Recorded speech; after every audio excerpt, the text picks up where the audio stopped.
Welcome simple life with TK. கோவக்காய் பொரியல் செய்யலாம் வாங்க. உடம்புக்கு சக்தி அதிகம் கொடுக்கக்கூடிய நோய் எதிர்ப்பு சக்தி மிகுந்த கோவக்காய் பொரியல். அறுத்து ஏற்கனவே வச்சுருக்கோம். எண்ணெய் ஊற்றி காய்ஞ்சிடுச்சு பாருங்கள். இப்போ தாளிக்க போகிறோம். அப்படியே தாளிச்சிட்டு மிளகா பொடியெல்லாம் போட்டு மூடி வைக்க வேண்டாம். பாருங்கள், பச்சை மிளகா கருவேப்பிலை, வெங்காயம் போட்டாச்சு.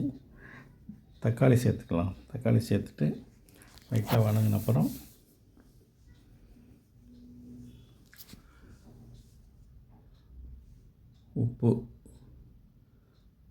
உப்பும் சேர்த்துட்டு நல்லா வதக்கிட்டு எங்கள் அடுத்து மஞ்சள்தூள், தனியாத்தூள், மிளகாத்தூள் 3 போட்டுக்கலாம். சேனலை லைக் பண்ணுங்கள், ஷேர் பண்ணுங்கள், சப்ஸ்கிரைப் பண்ணுங்கள்.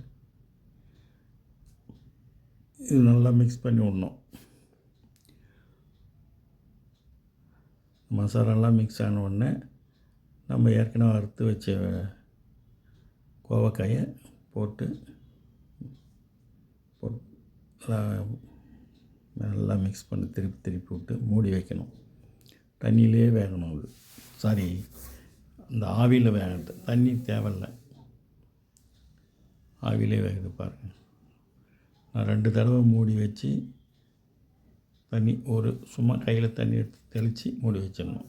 ட்ரை ஆச்சுன்னா பாருங்கள், கோவக்காய் பொரியல் ரெடி ஆகிடுச்சு. சாப்பிட்றதுக்கு ரொம்ப டேஸ்ட்டாகவும் இருக்கும், சக்தியாகவும் இருக்கும். நன்றி, வணக்கம், பை பை. கோவக்காய் பொரியல்.